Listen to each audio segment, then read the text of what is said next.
Hello and welcome to Craftwork, a podcast by writers for writers. Craftwork is recorded in Fredericton, New Brunswick, on the unceded and unsurrendered territory of the Wolastoqiyik, the people of the Wolastoq River. I'm Miriam Riche. And I'm Mike Thorne. We'll be your co-hosts. The music for this podcast is composed and recorded by Randy Nichols Schroeder.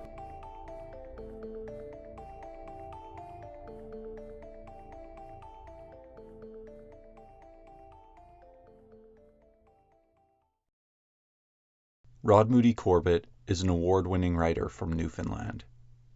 His writing has appeared in Socrates on the Beach, The Drift, the Paris Review Daily, and Fiddlehead, among other publications.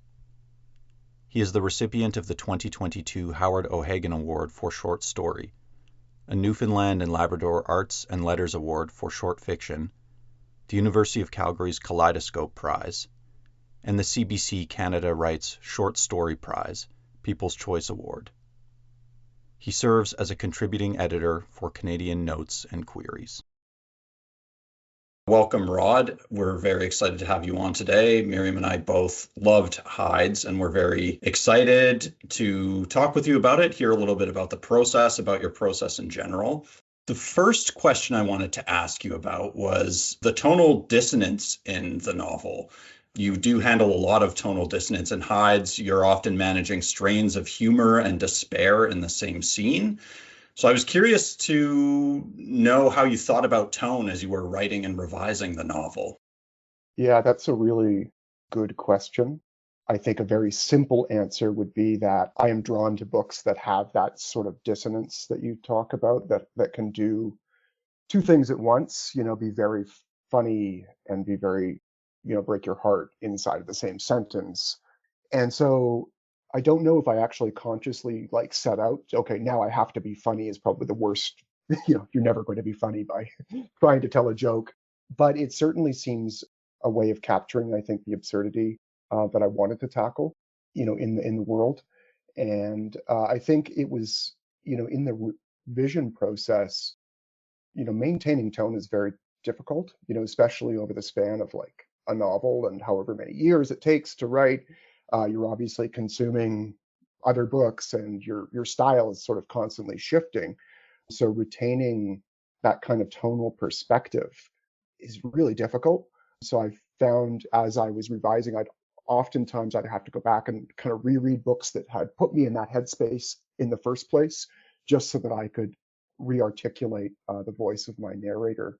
And, cutting things that just weren't working or seemed off. I read my work aloud constantly, which really helps me get a sense of the voice of a character and the way their thinking hops around. And so, yeah, that's, I guess, technical. And then I think the character himself is, kind of a sardonic figure, a little bit dark, I think.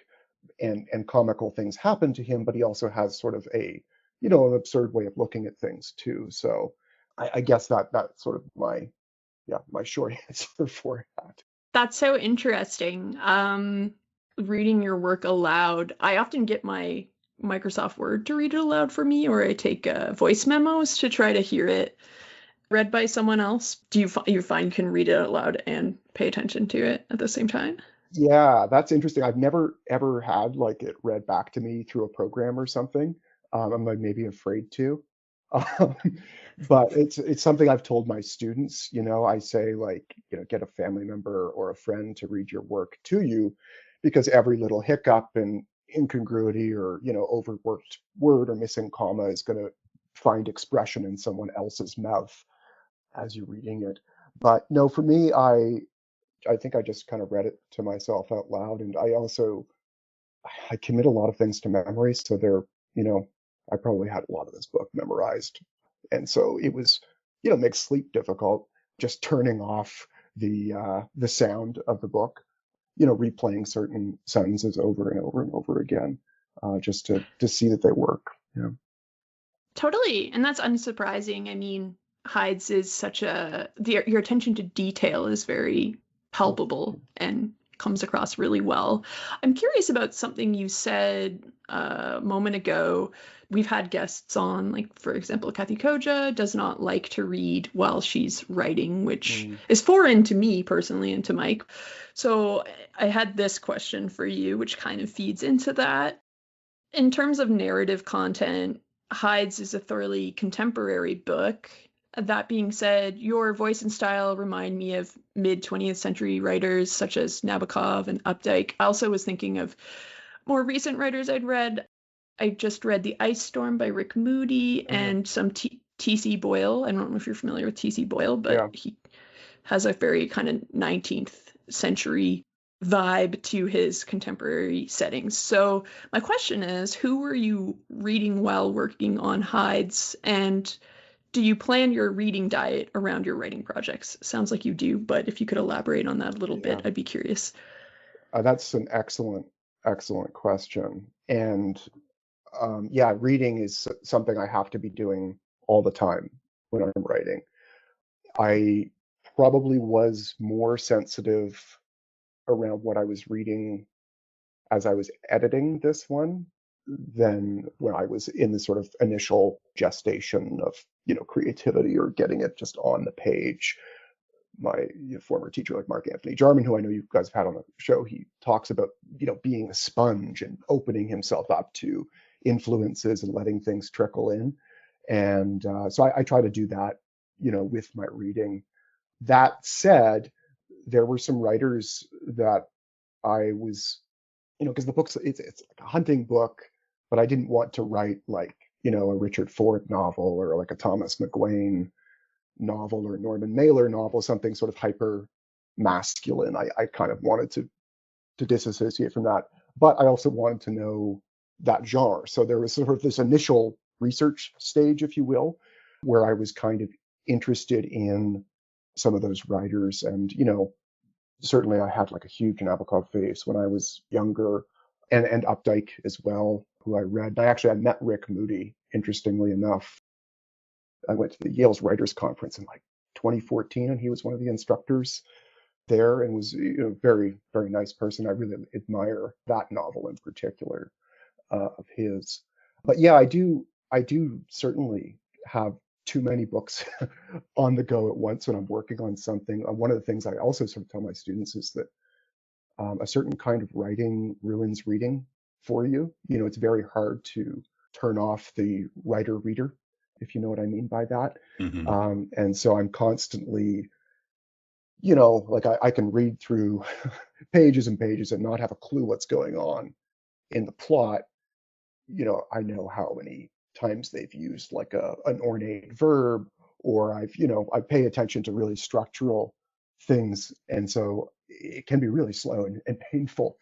So when I was writing Hides, I was interested in a few books that really stood out to me. One was Helen DeWitt's The Last Samurai. I don't know if you are familiar with that book, but it's extremely, extremely good. It has nothing to do with the Tom Cruise movie, by the way. But a very smart narrator. I was really interested in books that had intelligence on the page, but where it was still propulsive and tactile and focused on, the minutiae of every day. So Percival Everett was another one that I read, particularly his great novel Erasure. The main character in that is a novelist, and Eden Robinson comes to mind. I was teaching her at the same time. So like Monkey Beach was a book that was really interesting to me as well, particularly the way it manipulates time and also deals with tragedy and suspense, but is still, so very highly literary, especially at the level of a sentence. I went through periods where I was reading Donald Antrim's trilogy of books that he wrote in the 90s, The Hundred Brothers, which I also taught, The Verificationist, and Please Elect Mr. Robinson for a Better World. And they're really short novels, about 190 pages. And I probably read those, I don't know, 4 or 5 times throughout the writing of Hides. I would sort of swear them off. Like, okay, I'm done. I'm not going to go back to Antrim. But whenever I was like stuck, I'd be like, oh, yeah, Antrim's sort of the way to figure out how to do, and it comes back to the tone question as well.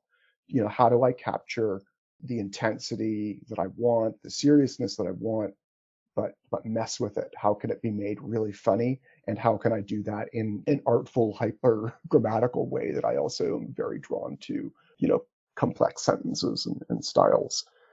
So yeah, it's a very big part of my writing life, what I'm reading. It's difficult because it feels like I'm constantly working.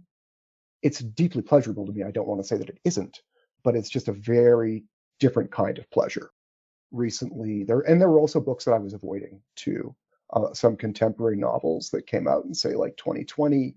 Like I only just read, like last week, Andrew Lipstein's The Last Resort, which is really funny. And I also read Christine Smallwood's Life of a Mind. Both of them have like either a writer protagonist or, in the Smallwood book, a sessional instructor. And I was like, I don't need to be reading contemporary stuff while I'm doing my own stuff like that. So, but it's a real pleasure now reading them and not having to worry that they're going to intrude on whatever it is I'm working on, or if they're going to intrude, they're going to intrude on, the next thing. So, yeah. I do think all of that reading shows up on the page, and I think Hyde's is a good demonstration to our listeners. If you read the book, you can see the discipline on the level of the sentence. You're a very gifted prose writer. Basically, every sentence in the novel demonstrated a lot of care in terms of phrasing, structure, and rhythm. And as I was reading the book, I was wondering, I guess we've touched on this a little bit, about some of your primary influences in terms of prose stylists. And I was also curious what your editing process is like, because to me, it's a very carefully edited book. I see that on the page. That's a really good question. I mean, there are a few writers who I mentioned, like, Antrim is certainly one. Mark Anthony Jarman is someone who has, the scrupulous acoustics that I go looking for. I would say that I'm really drawn to Southern writers from the US, like Flannery O'Connor, Barry Hannah, I absolutely love, Walker Piercy, and all kinds of, others, as well as Irish writers. And I think it's because their sentences are different. They seem to know how to use verbs in interesting ways. They seem very alive. It kind of goes back to like my Newfoundland upbringing. I have a close affinity with a lot of Irish writers, older Irish writers. Irish modernists mean a lot to me. And I hear that music very easily in the sentences. And so I think it's hard to kind of name, big influences, but when it comes to sentences, like, I think that confidence is something that I'm looking for in a prose style, a certainty. And you get that, you can turn to any page in like Barry Hannah's Airships or something like that and just know that you're in the hands of a stylistic master. But in terms of editing, yeah, it can be a little torturous, trying to get it right, to hear it, and to also get the point across too, because it's not just acoustics, it's not just length or robustness. There are all these other pressures that need to be applied to it. It can be a little bruising on the palate as well for the reader. So you don't necessarily, it's important to have rest and to give your reader, relief, so that something is going to hit a little bit differently. I don't know if you're familiar with the editor Gordon Lish.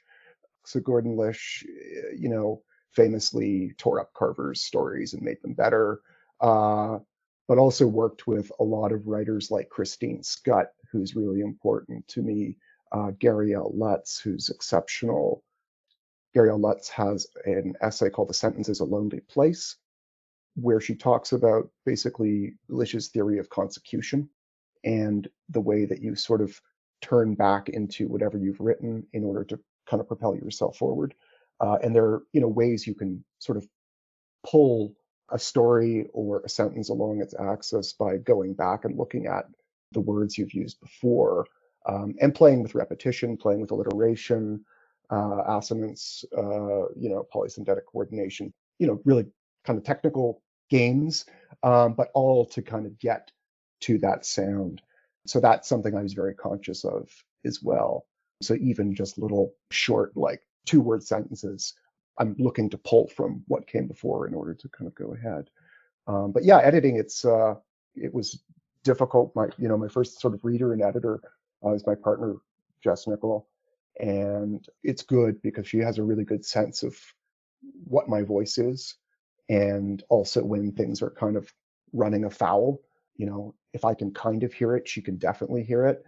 And so paying attention to that and opening yourself up to what other people are sort of getting in the prose is really helpful as well, that kind of feedback. I'll definitely check out that essay. That sounds very interesting. Great. And what you're saying reminds me of, I'm not sure if you're familiar with, have you read like Douglas Glover's Attack of the Copula Spiders, which Mark Anthony Jarman's chapter devoted to him? When I was reading Hides, I would say that it was one of the most thematically rich novels I'd read in a while. You use gun violence, hunting culture, toxic masculinity, and ecocide. You weave them together to stunning effect. And it did bring to mind some running advice I came across in Douglas Glover's Attack of the Copula Spiders. To quote him, he says, "A story develops thematic branches, and these branches create echo effects. Resonances that are important to the meaning of the story, a meaning which is complex and mysterious," unquote. And so that kind of reminded me of what you were saying about structuring sentences to complement the sentences surrounding them. I guess this question is theme oriented. In terms of theme, did you do much curation to achieve a particular focus, or did everything come together more organically? Yeah, that's a really good question. And I am familiar with that book of Douglas Glover's and love it. And I've taught that essay alongside Mark's work as well. And it's just a phenomenal book. He's a great critic and great short story writer and novelist as well. Yeah, in terms of sort of calibrating thematic echoes, I think it largely happened organically. You're kind of always aware when something's missing, when something just isn't weighted quite right. But yeah, that was, something that I certainly kind of became clearer, I suppose, once I had an initial draft completed. I could kind of go back and sort of see a little bit what was missing and where, if I were to sort of make a scene a little bit longer or reposition certain elements, other things would kind of shine a lot more. And I think, the last 50 pages of the novel, they're pretty sad, I guess. And I knew in order to kind of earn that sadness, other elements had to be sort of balanced in it. And, tackling the private tragedy that sort of sparks the novel, as well as the sort of political and environmental collapse that seems to kind of reverberate around that tragedy. Yeah, it took a lot of, as much care as it did to kind of go into the sentences in kind of figuring out how to balance those notes. That also reminds me of an interview you did with Daniel Davis Wood for 3 a.m. magazine. Daniel Davis Wood mentions the theme of repression in the novel, and you have an interesting statement. You identify, quote, "a silence, a hiddenness that marks each of the men in the novel," unquote, which struck me as interesting on a formal level as well, to think how that hiddenness would affect your approach to character and dialogue. Of course it would. So I was curious if that presented a challenge to you in narrative terms, and if so, how so? Yeah, so hiddenness, it's kind of interesting. I think there's, for each of the characters in the book, especially the male characters, there is something withheld, something that they're not bringing to light. And that seemed just a way of kind of creating tension for me and dramatic possibilities as they were sort of pitted against each other, because, friends and family know how to kind of hurt without hurting, by ignoring or, not saying the right thing, or I don't know. I was interested in kind of pitting them against each other, I guess, a little bit. And it seemed a way if they were all kind of like quietly resentful of one another for things that had gone unvoiced. And of course, it's difficult to do, how do you put that unvoicedness on the page? There are narrator sentences and then actual chatter. And there's quite a bit of talk in the book as well. And I really wanted to make sure that those were idiosyncratic, that all of the characters really had their own speaking voice that was, distinct and different than the sort of receiving context, if you will, of the narrator. So it was, again, like a lot of that kind of came through in revision. On the topic of characters, I found that the characters in Hides, I think it's safe to say they were deeply flawed, but also quite likable, and I felt a surprising amount of empathy for them. You're quite good at achieving this balance, and so I'm wondering if you have any advice for writing these kind of morally ambiguous characters. I don't know what I would have for advice necessarily, but I think it's important to like try to see a character robustly. I was reading an interview with Paris Review interview with Norman Rush, the great novelist Norman Rush, and he talks about actually making these like case files for his characters. Where it has like when they were born, eye color, their reading interests, where they went to school, who they interacted with, like this whole. And it's like sometimes he was saying that it would go on for like dozens and dozens of pages, and maybe some of that finds its way into the book. But I think it's a great way of conceptualizing a character and to think about what, it's not too maudlin here, but like what they're ashamed of. What is the thing that they, if they look at themselves in the mirror, what's the thing they hate about themselves the most? What are they looking at other people and are they envious? What do they covet? And so trying to inhabit something outside of plot, like where are they going next? I know there's that Kurt Vonnegut line that every character, even a minor character, should like want at minimum like just a glass of water or something. But I think, like finding out what it is in a given scene, and even broader than that, what they're wanting is an interesting way of kind of going through that. But to that, I would say also, ashamed. What are the private things that they're not going to voice to anyone? I don't know if you're familiar with Dostoevsky's Underground Man, but there's a line in that first bit where he says something like, everyone has secrets that, that they reveal only to friends. And then there are, secrets that they don't even reveal to friends. And then there are secrets that they don't even reveal to themselves. And every decent person has quite an accumulation of them, is the line. And I think that trying to figure out what those unrevealed secrets are to oneself is a way of thinking through a character's complexity, and that sort of fine balance of both likability but also empathy, where you're really sort of trying to get inside the mind of someone and being able to look at someone completely, for all the good in them and all the bad and all the mysterious.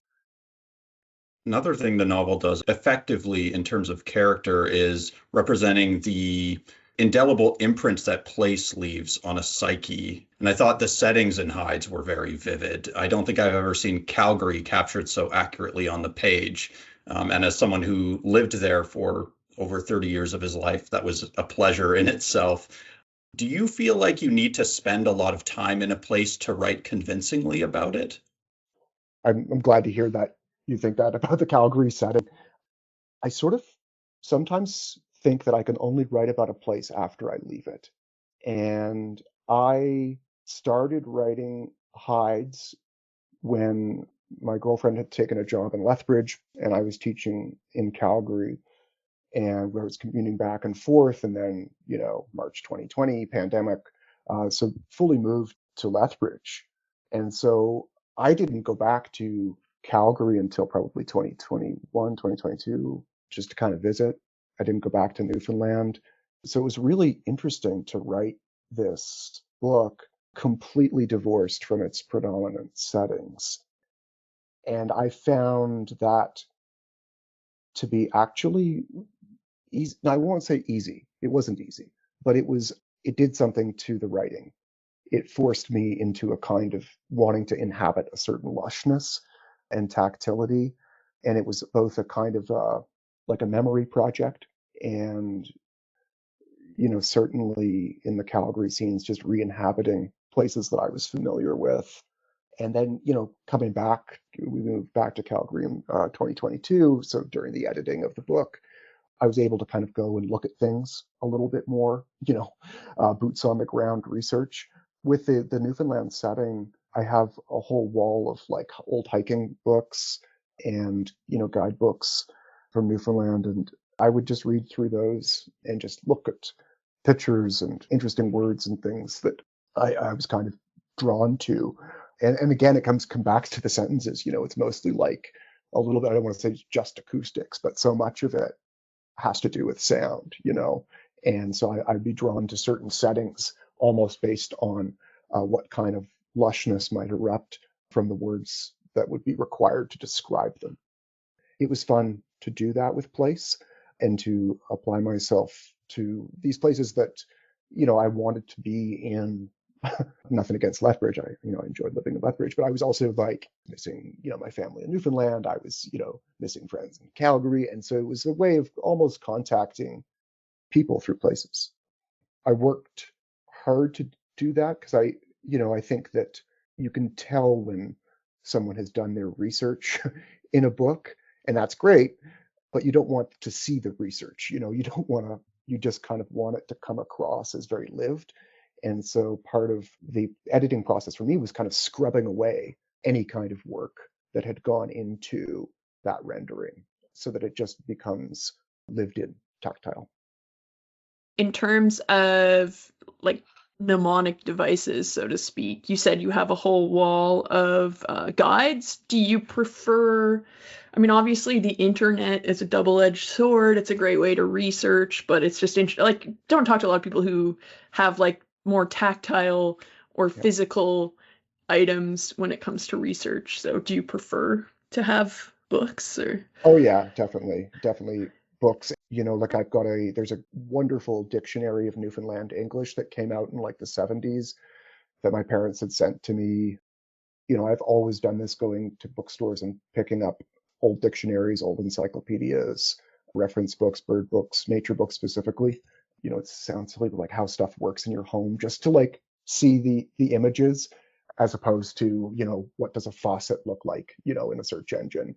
And I do some of that obviously too. My search history is chaos of things that, looked up, but I do tend to go to books and, hopping around in them.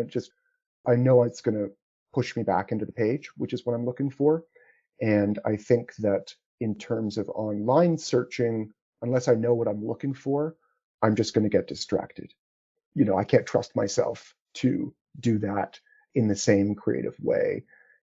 I wrote a large amount of hides by hand, and I constantly have notebooks with me all the time. So writing to me it's a messy, tactile thing that happens. It's very bodied, I suppose. And I really love it at its every stage. And I enjoy, don't get me wrong, I love being, just looking at that page on the screen and, moving a comma around, infinitely is very, very, very fun to me.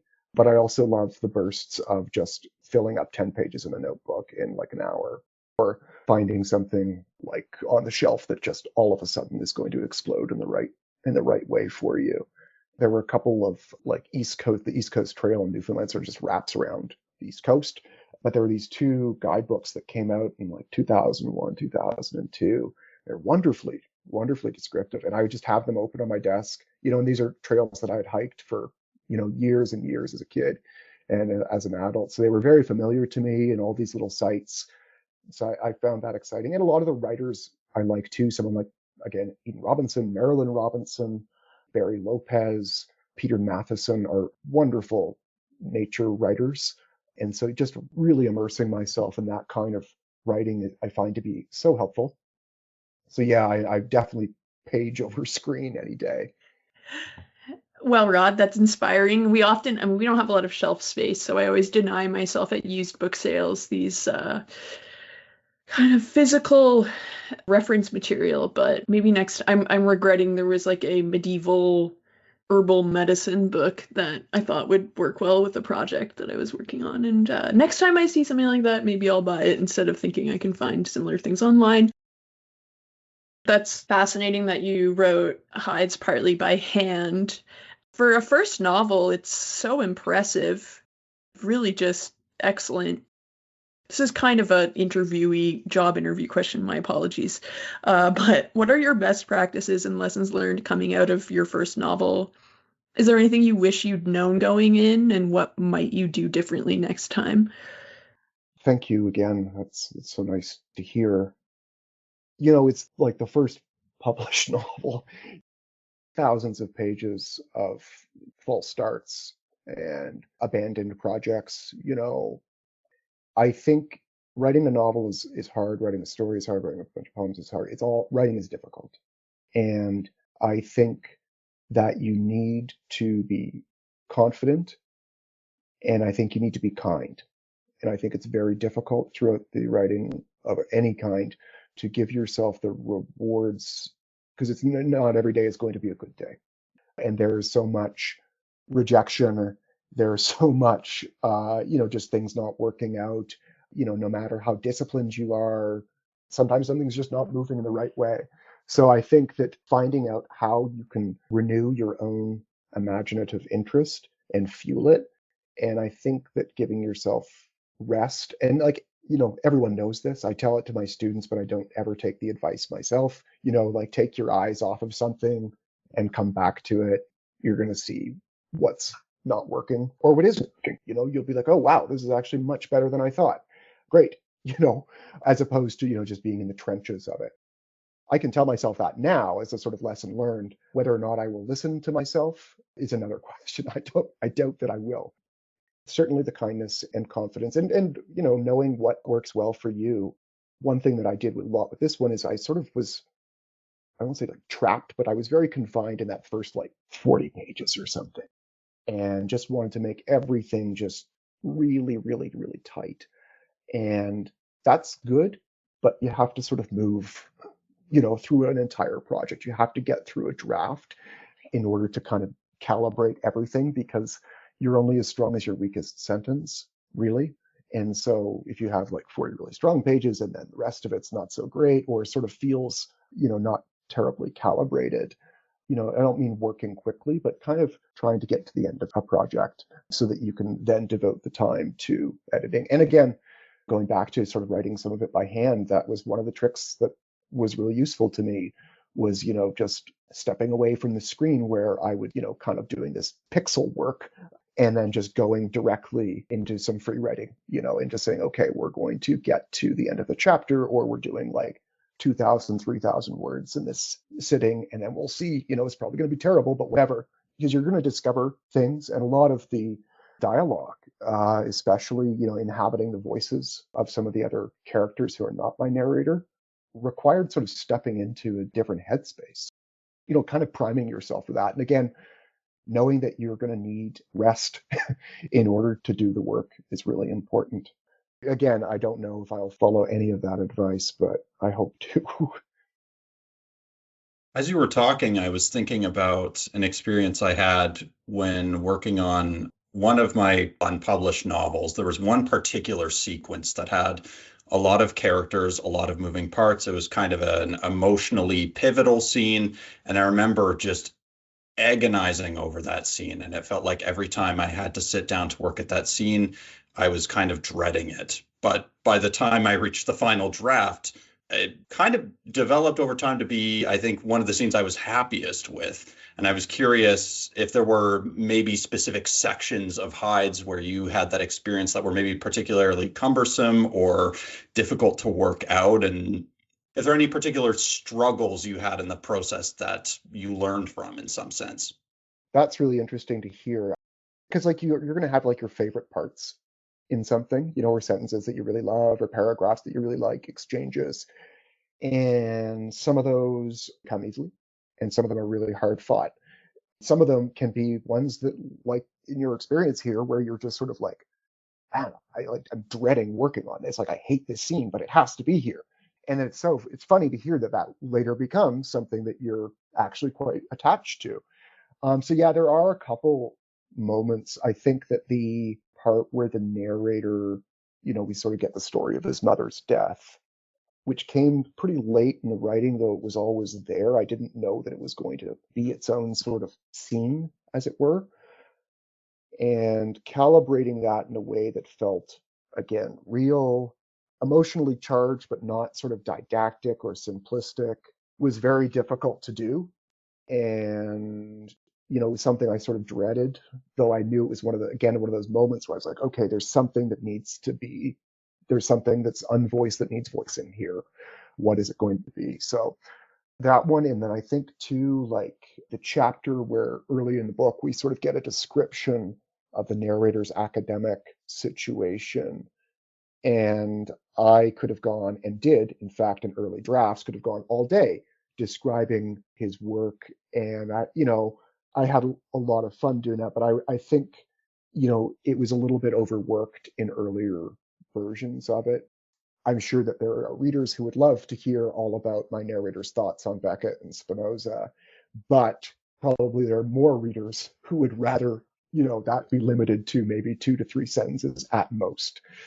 And so that was a chapter that had to be constantly, I was going back through it and just trying to be like, okay, like, what am I doing here? Am I just showing off? Or is it funny? Like, why is this information here?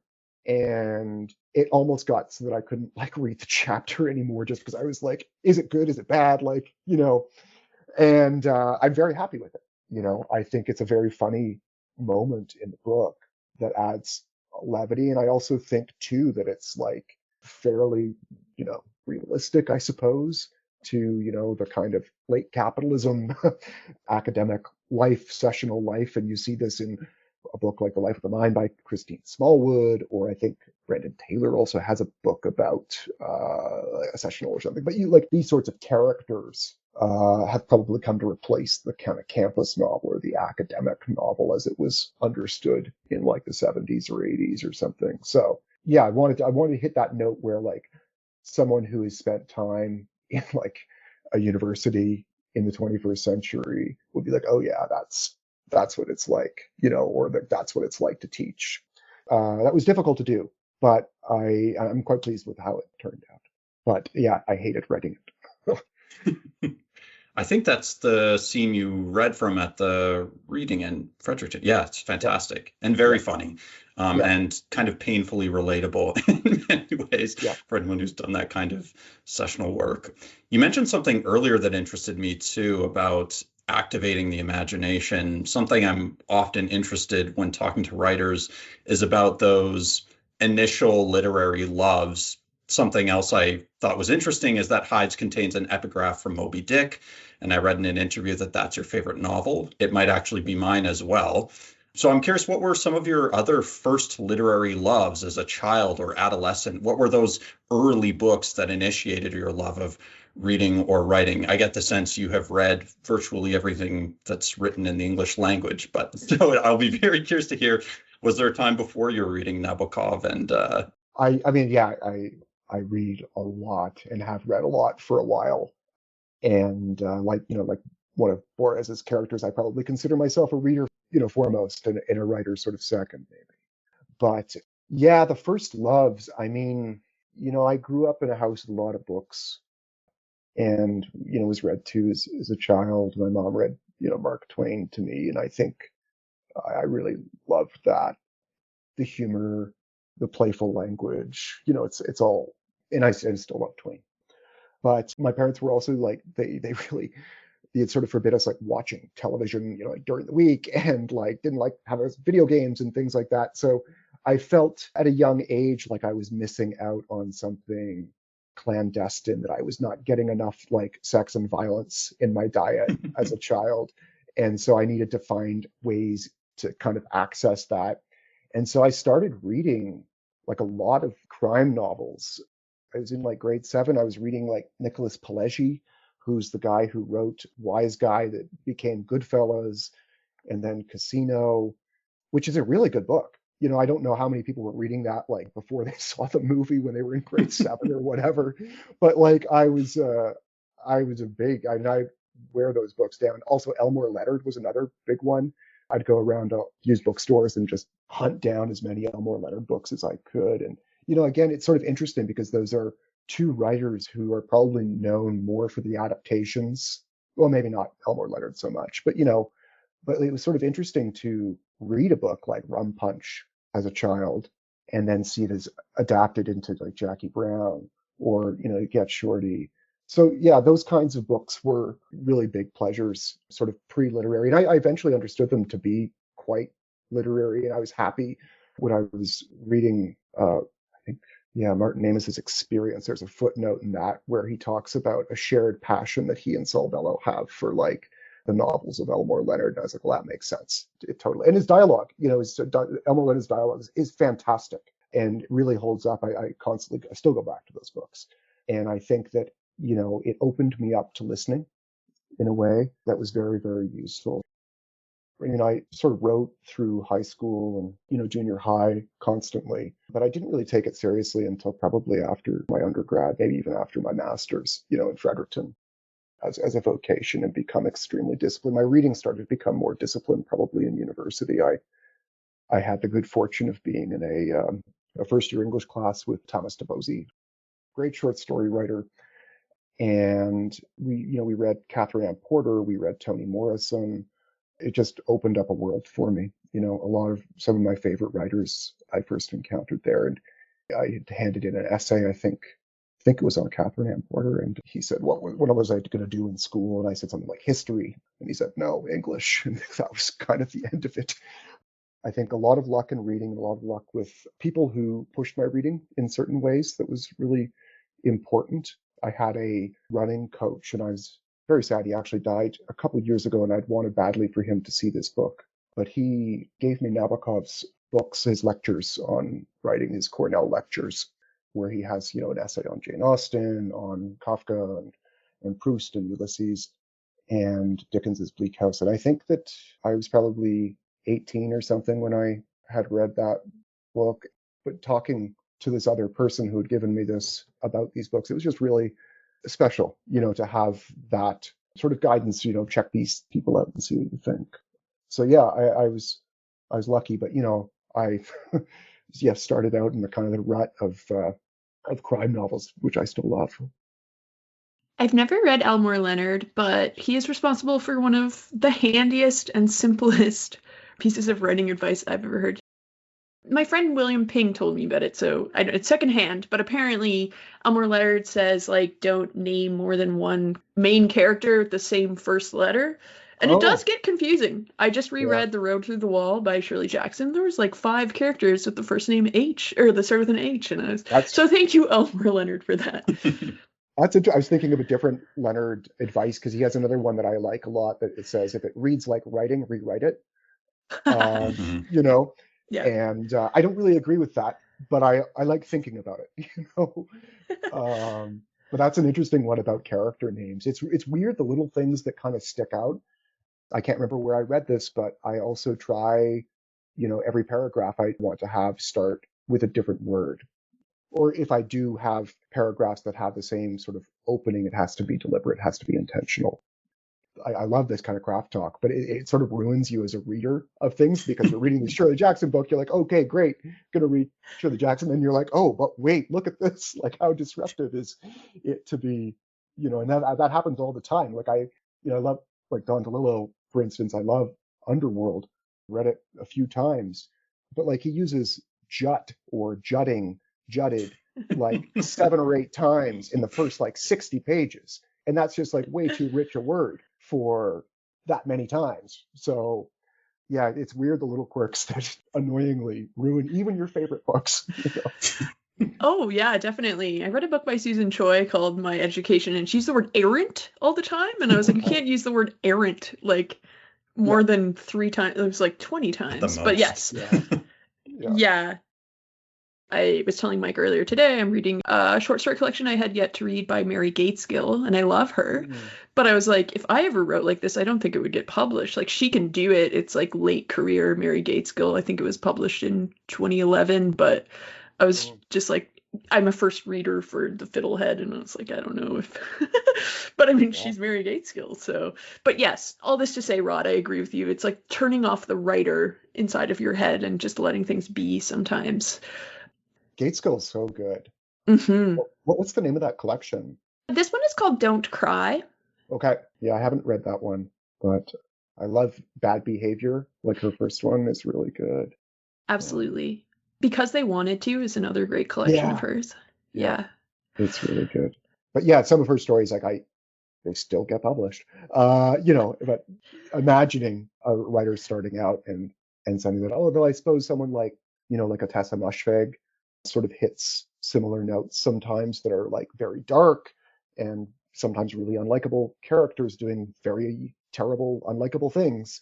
And they're finding lots and lots of readers. So I think there is an appetite for that. Yeah, and it goes back to what you say. You have to be confident and think like, Yeah. It's not helpful to think, oh, if I tried doing that, it wouldn't work for me because I'm not an established writer. So yeah. Well, you've been talking a lot about the prose stylistics of Hydes, and to our listeners who have yet to read Hydes, I think that it's also really excellent from like a structural, the architecture of the acts is really excellent. I'd never been so excited to get to the second act of a novel. You set it up with the castle, this delightfully strange hunting facility that's kind of teased out in Act 1, and it's just like very mysterious and enticing. And so when Act 2 began, I was just thrilled to be immersed in the castle proper. I'm someone who's always looking for beats when I watch films or read. I'm curious about the structure of narrative. I recently read a book by Jessica Brody called Save the Cat Writes a Novel, in which she lays out the scaffolding for all of a novel, but like, I guess really into the second act of Hyde, so I'll make it about that. She refers to it as like the upside down version of Act 1. You've done an expert job, as I said, of ushering in your second act, complete with an incredibly compelling B-story character. I'm thinking here of Judith Weir, the eccentric hunting facility founder. And so I'm wondering, did you outline your novel, or did these beats just come to you organically? I mean, you obviously read a ton, so maybe you just absorb structure. Yeah. I would say that I think I outlined it later on. I think I kind of got a little bit into the weeds of the writing. And then I was like, okay, where am I? I need to make a map. I need to figure out where things are going and what's sort of needed. And I'm really glad to hear that about structure and beats, because I think my aesthetic is sort of more into the prose, but I really care about structure, and I want to teach myself how to, be better at structure. And I think I sort of taught myself in the writing of Hydes how to pay attention to that sort of calibration of beats, like you say. And a lot of that came through too, just working with editors. There's some just writing on the page, like, something's missing here.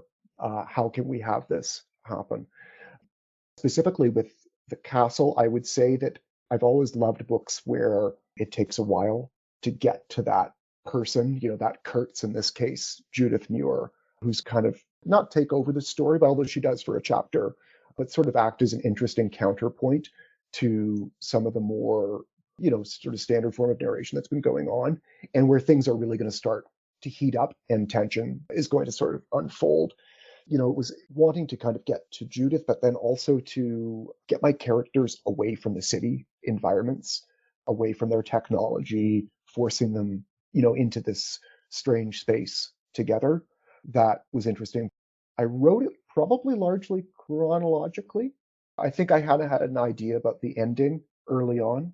I knew I wanted it to end sort of as it did, with this sort of, spoiler, train ride to kind of balance it. It's not as simple as saying, closing on return or something like that. But I do always admire novels, especially that feel like a poem, that have that sort of totality of incident.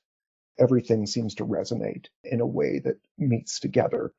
And so some of that was, emotional, some of it was stylistic, and some of it was just like, again, stepping back from the work and saying, okay, like, what scene here needs to be brought up? What character needs to be quieted or made louder in order to have this equilibrium? But yeah, it was difficult to do, but I didn't, outline specifically, because I didn't really know what I was working with when I started. I wasn't sure if it was a short story or something bigger, and it ended up being bigger. I often, when I'm teaching writing, talk about how some part of the process must be cold. Maybe you write hot and it just pours out of you, and that's the really kind of active, exciting part. But if you aren't doing the cold part, before the writing, you're going to have to do it at some point. I mean, maybe there are some writers where that is not the case. I don't know if you're like Hubert Selby Jr. or something, but I bet even Hubert Selby Jr. actually was much colder at some stage than we might assume. That's just really interesting to me. Something else I wanted to ask you about, Rod, was I know you hold a PhD from the University of Calgary, and you've also achieved a lot of success as a fiction writer. So I was curious how you manage that balance between your academic life and your writer life, so to speak. Right now, I'm teaching for the continuing education department at the University of Calgary in creative writing, which is really fun. It's a class on novel writing and it's sort of an introductory class. And it's really fun to work with students who really want to improve their writing. They come with usually like project or multiple projects kind of in mind. And so I find that really exciting and invigorating. When I was working on Hides, I was teaching remotely, and it was nice to kind of have a bit of a break and to communicate with other people, albeit through screens and stuff. But I always find it sort of rejuvenating to talk mechanics, to, look at what makes something work, how can we make something better? And oftentimes when I'm teaching, it's a sort of a reminder of things I should be doing myself. And that's very helpful to do and often really fulfilling. It's nice to see a student sort of wake up to what's working for them and, to take their writing seriously and to make great strides in improving a piece of writing. I love seeing that. I find it really, really exciting. Don't love grading, but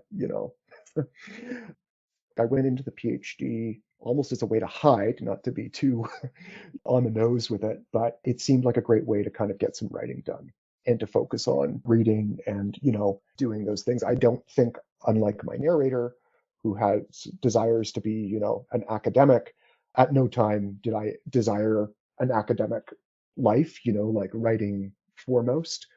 And teaching, which I do love, is really just a way of kind of helping me have time to do the writing. And, grants obviously help too. There are so many ways to kind of, or technical writing, which I was also doing some sort of like ghostwriting for courses on colleges and stuff like that, which is, it helps pays the bills in order to like get you back into your own work and prioritizing that time. Yeah, I feel like that's a dilemma probably a lot of people can relate to, is how can you facilitate an environment and circumstances that allow you to continue writing? And I can really relate to what you're saying. I never really entered academia with the intention of being an academic. It was more like, I would like to continue writing. How can I find or kind of create circumstances that allow me to do that without selling my soul too much? Yep. You got to sell your soul a little bit, but not too much. Yeah, exactly.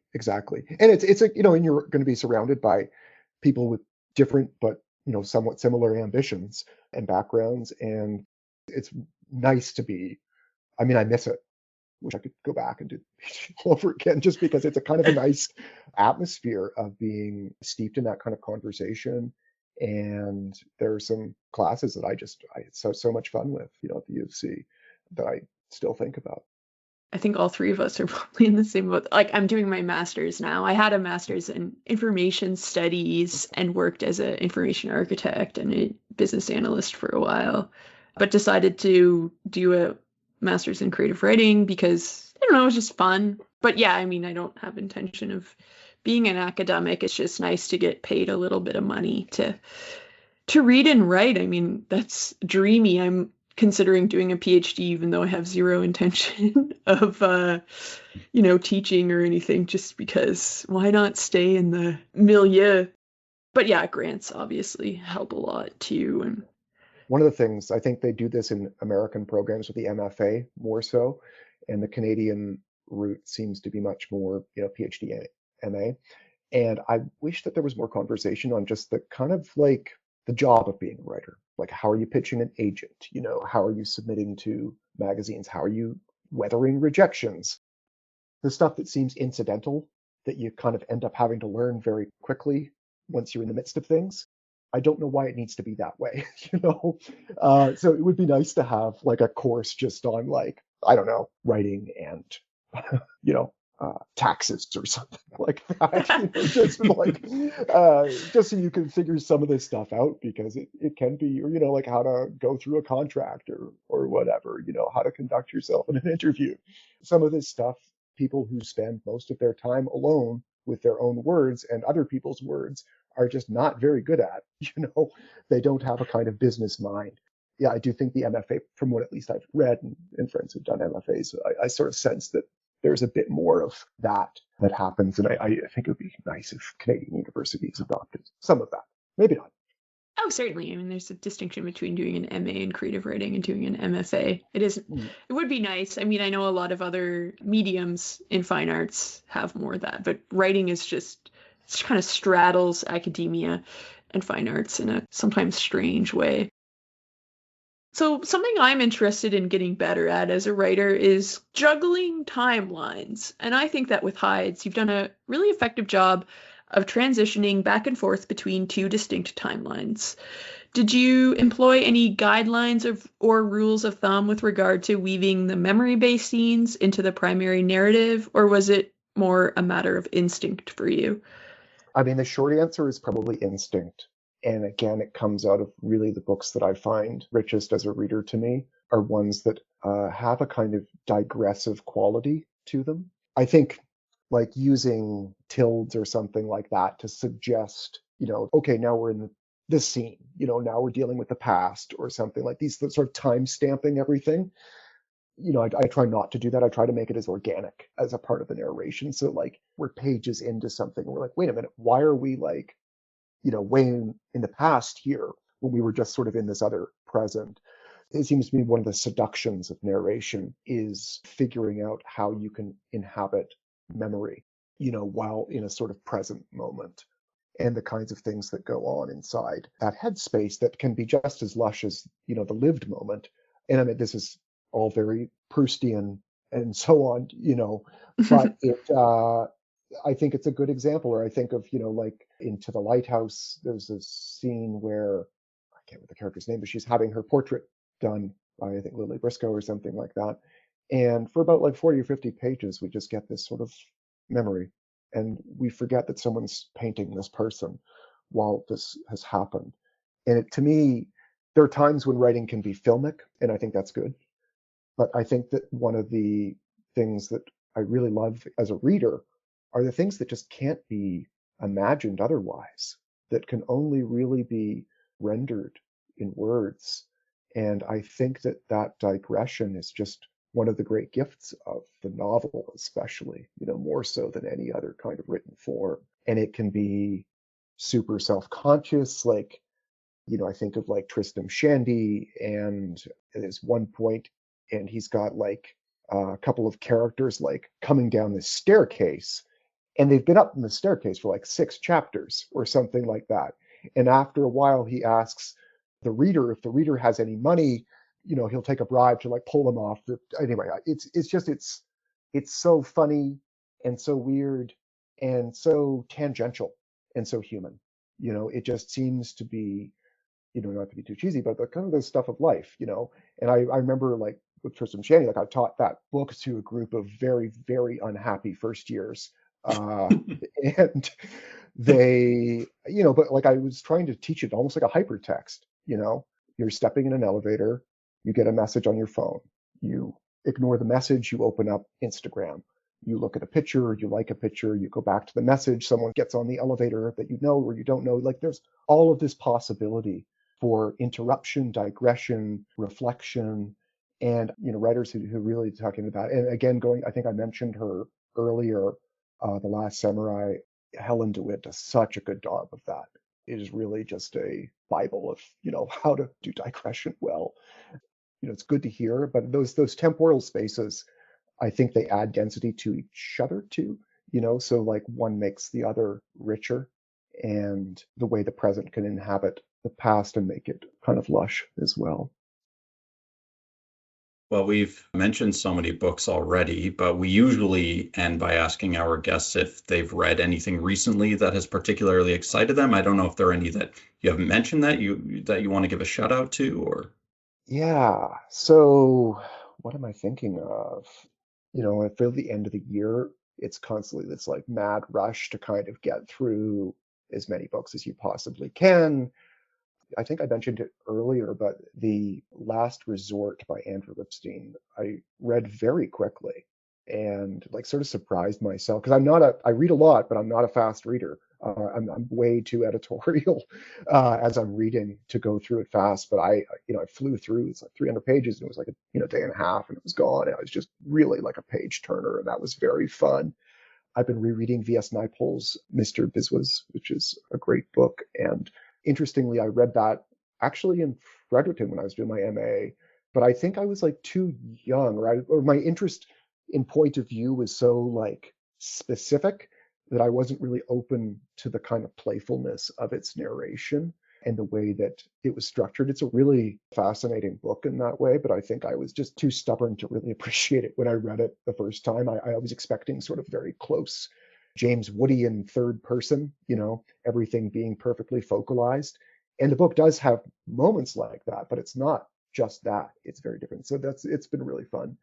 And who knows what's next on the reading list. I'm sort of working on short stories again right now, which has been excellent. So I've been reading a lot of short stories just to kind of get that, muscle memory going. So I might have to go back to Mary Gaitskill now that you've mentioned, because I haven't read that one. And I really like her interview in the Paris Review that came out, I think last year was excellent.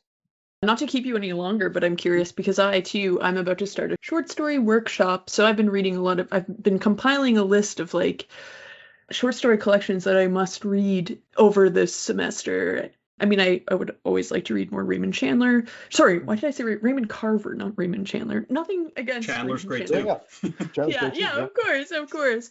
Are there any like standout short story collections or like one-off short stories that you've read recently?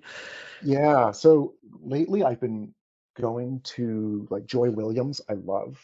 I have just right here next to me The Visiting Privilege and some of her other short story, like that's sort of the big selection. And so that one I love. I really like, I think I mentioned her, like Christine Scott is an excellent short story writer. Amy Hempel, Jenny Zhang. Have you guys read Sour Heart? Never heard of it. Oh, Sour Heart is a great collection. I highly recommend it. Came out, I think, in like 2017, maybe. But another, David Gates is someone that I really like a lot. Actually, that was a book that was pretty important while I was writing Hides, I would say, is Jernigan, which is a novel, but his short stories are so good. If you haven't read him, if you like Raymond Carver, David Gates is like a funnier, sometimes meaner. He's not a minimalist in the way that Carver is, but he sort of writes about the same, working class milieu that Carver does, and is really, really an exceptional writer. And so his collection, A Hand Reached Down to Guide Me, I would highly recommend. The opening novella in that is just fantastic. But yeah, the short stories, I'm always like rereading, and I love going back to like classics like Edith Wharton. I really enjoy Flannery O'Connor. I mentioned Barry Hannah, like I'll read Airships. And I think it was Mark who put me onto that book. I feel I can read a lot of short stories in a little bit of time just because I'm constantly looking to have my understanding of the form disrupted. Even someone like Bolaño is really fun, I think, at the level of a short story. I think probably my favorite book of his, in fact, more so than the novels, is his collection Last Evenings on Earth, which, I'd recommend as well. Before we let you go, Rod, where can our listeners find you? People can find me on my website, rodmoody-corbett.com. You can find the book anywhere or order it through Breakwater's website. I'm on Instagram. I can't remember my handle. Was on Twitter, and now I'm on Blue Sky. Not very active on these forums. I don't know how long I will stay because I do find, while that's important, it is also work sometimes against the work itself. So thank you again. Thank you both for this wonderful conversation and for all the work that you guys have been doing. Such intelligent, inquiring hosts. It's really an honor and a happiness to be put to the test.